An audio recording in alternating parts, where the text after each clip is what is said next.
It's now been 18 months since the murder of George Floyd sparked so many protests across this country. Now, in Georgia, 3 white men are on trial for chasing down and killing Ahmaud Arbery, an unarmed black man. I want to bring in now the NAACP president and CEO, Derrick Johnson. Mr. Johnson, good to see you back here with us.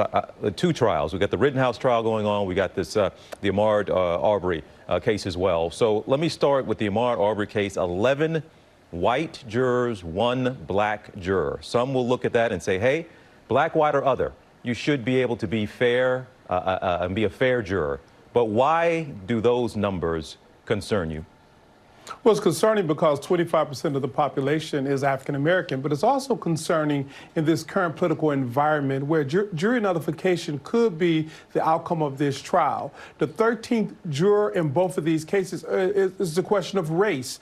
You have one victim who was jogging, not causing any harm, and he's being treated as a villain. And then in the other case, you have the villain who actually murdered 3 people who's now being positioned as if he's the victim, and the common denominator is race. And we have to be careful in this moment in this country, because if race is the determining factor in the outcome of both of these trials, we are looking at a serious situation in this nation that we should not be revisiting. Let me stick here to this idea that jurors, the defense in the case, could dismiss and say it has nothing to do with race, that we want this potential juror to be off.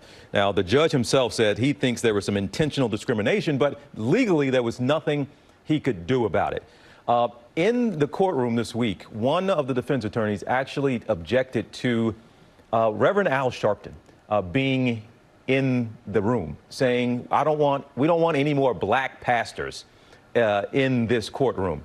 What does that suggest to you on one hand, while you're saying this has nothing to do with race, but a statement like that, what does that tell you about just how charged this environment is? It has everything to do with race. What difference does it make in a public trial where the public can access the courtroom consistent with the rules of the court, can sit and observe? For him to raise the type of questions he raised, to use the stereotypes of Colonel Sanders and chicken, that tells you where we're going here. This is about race, not about justice. In an unfortunate scenario where a young man who was not committing any crime that anyone has been able to produce was murdered because of vigilante justice.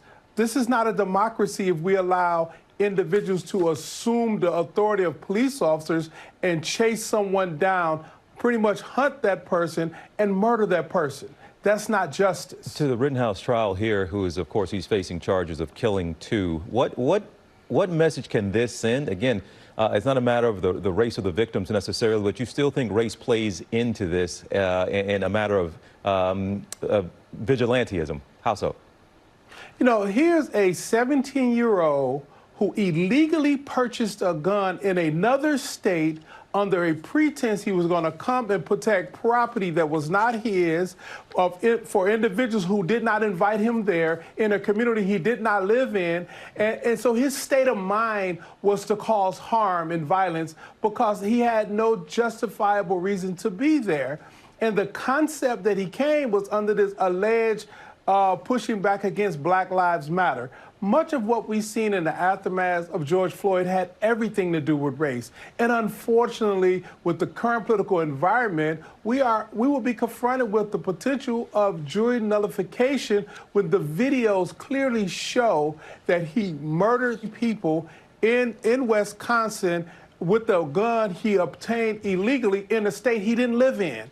And I have to get a quick question in here on Texas. You have actually urged, you want professional athletes to avoid signing with teams in Texas because of restrictive voting laws, the abortion rights laws there as well. You all put a letter together, said if you are black, avoid Texas. If you are a woman, avoid Texas. What kind of feedback have you gotten possibly from athletes about who may be considering going to Texas? We've gotten tremendous feedback.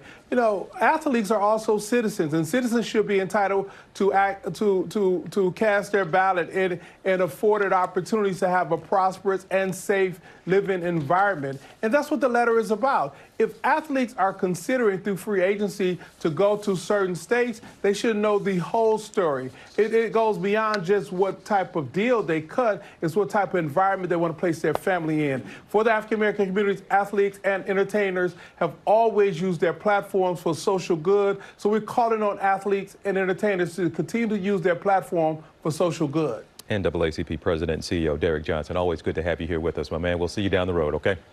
All right, thank you. Well, hey there, GMA fans. Robin Roberts here. Thanks for checking out our YouTube channel. Lots of great stuff here. So go on, click the subscribe button right over here to get more of awesome videos and content from GMA every day, anytime. We thank you for watching, and we'll see you in the morning on GMA.